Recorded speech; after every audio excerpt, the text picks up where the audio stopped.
आपके साथ अंजना और आप देख रहे हैं नेशनल न्यूज नेटवर्क। आइए नजर डालते हैं आज की खास खबर पर। इसरो और एलन मस्क की कंपनी के बीच मेगा डील। भारत की सबसे एडवांस सैटेलाइट को लॉन्च करेगी स्पेसएक्स।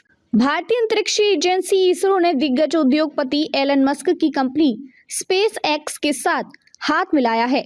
अमेरिका के नवनिर्वाचित राष्ट्रपति डोनाल्ड ट्रंप के खास दोस्त मस्क की कंपनी स्पेसएक्स अगले सप्ताह की शुरुआत में फाल्कन 9 रॉकेट से भारत के सबसे आधुनिक संचार उपग्रह GSAT-20 GSAT-N2 को अंतरिक्ष में ले जाने का काम करेगी। ये है डील के पीछे का कारण। भारतीय अंतरिक्ष अनुसंधान संगठन और स्पेसएक्स के बीच कई डील हुई हैं। GSAT-N2 को अमेरिका के कैप कैनावेरल से लॉन्च किया जाएगा। ये 4700 किलोग्राम का उपग्रह भारतीय रॉकेटों के लिए बहुत भारी था, इसलिए इसे विदेशी वाणिज्यिक प्रक्षेपण के लिए भेजा गया। भारत का अपना रॉकेट द बाहुबली या लॉन्च व्हीकल मार्क 3 अधिकतम 4000 से 4100 किलोग्राम तक के वजन को अंतरिक्ष कक्षा में ले जा सकता था।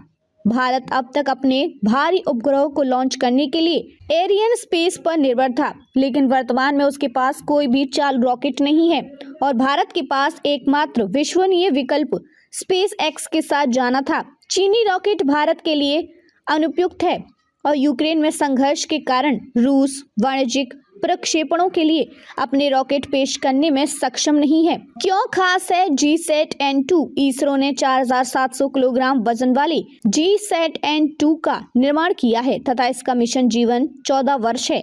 ये विशुद्ध रूप से व्यावसायिक प्रक्षेपण है जिसका संचालन NSIL द्वारा किया जा रहा है। उपग्रह 32 उपयोगकर्ता बीम से सुसज्जित है, जिसमें पूर्वोत्तर क्षेत्र पर 8 संकीर्ण स्पॉट बीम तथा शेष भारत में 24 विस्तृत स्पॉट बीम शामिल है। इन 32 बीम को भारत की मुख्य भूमि में स्थित हब स्टेशनों द्वारा समर्थित किया जाएगा। ये इन फ्लाइट इंटरनेट कनेक्टिविटी को सक्षम करने में भी मदद करेगा। 551 करोड़ का आएगा खर्च। ऐसा अनुमान है कि भारत के संचार उपग्रह को ले जाने के लिए फाल्कन 9 रॉकेट के इस एक कल समर्पित वाणिज्यिक पर्यवेक्षण पर 60 से 70 मिलियन डॉलर 551 करोड़ 34 लाख रुपए लगभग खर्च होंगे। ये सर्वविदित है कि डोनाल्ड ट्रंप और प्रधानमंत्री नरेंद्र मोदी के बीच बहुत अच्छे रिश्ते हैं और दोनों एक दूसरे को दोस्त कहते हैं। उद्यमी एलन मस्क भी दोनों के दोस्त हैं। एलन मस्क ने कई बार कहा है कि वे मोदी के प्रशंसक हैं। अब देखना ये होगा कि क्या मस्क आगे भी भारत के साथ कई और बड़ी डील करते हैं। खबरों में अब तक के लिए बस इतना ही। फिर होगी आपसे मुलाकात ऐसी एक खास खबर के साथ। तब तक के लिए नमस्कार और देखते रहिए नेशनल न्यूज नेटवर्क।